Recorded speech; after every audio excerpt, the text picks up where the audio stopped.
Plug-in hybrid is a normal Prius that has an added battery pack and a plug. The sun can beat down on solar panels, and the solar panels can be connected to the grid, and the grid can charge the car. We're at the Los Angeles Auto Show 2009, and I'm standing next to the plug-in Prius.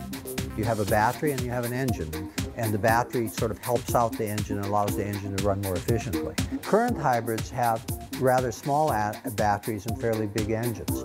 A plug-in hybrid would have a large battery, bigger electric motors, and a small engine. We're looking at diesels, biodiesels, but the thing that we have and we know is rolling out is the plug-in Prius. The first 10 are landing March 2010. The earliest I think you'd see a consumer rollout is around 2012. They have been extending it. Originally I think it was 2009, then it was 2010.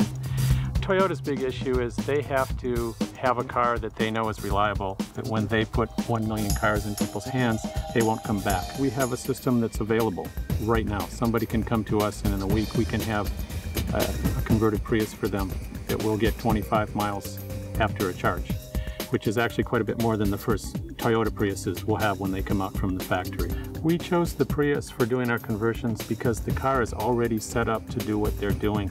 It's so well set up that many times when we decided we needed to put something in the car to do one of our conversions, it was already there. Some of the people that have the older ones are probably already experiencing battery degradation that they're not aware of. Their mileage is just dropping a little bit. So it's a perfect time to put a system in some of the older ones, 2004s through 6s. And it turns out when we're done, this is not just a Prius anymore. It is a completely different car. That's our hybrid energy manager.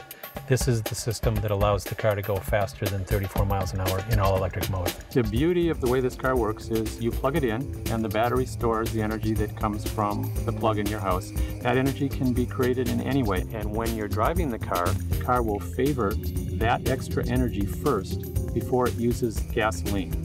If you go up a steep hill or some other things, there are times when the gasoline engine will come on, but it won't do it unless it absolutely has to. And because of that, you now have a car that has two sources of fuel, electricity and gasoline.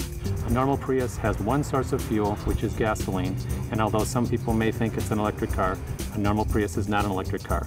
It doesn't become an electric car until it has a plug. The original battery is underneath this cover in a normal Prius.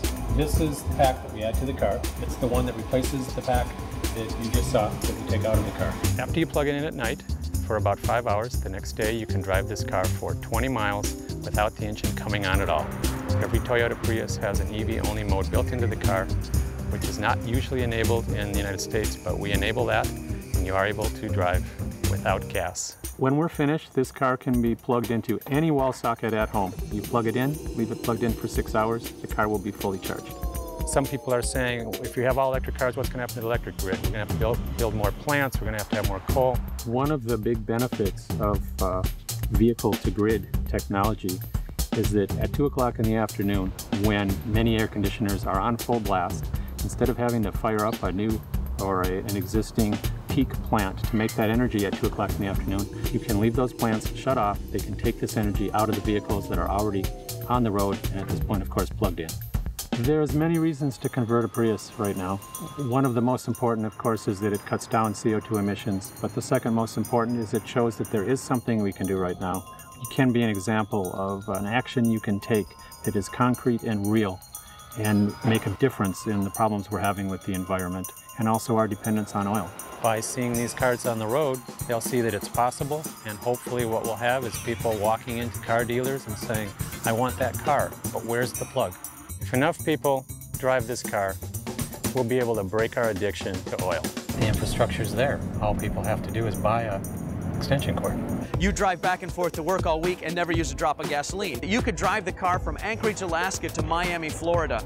On that trip, you produce fewer smog-forming emissions than a can of aerosol air freshener. And we're seeing about 2 to 3 cents per mile.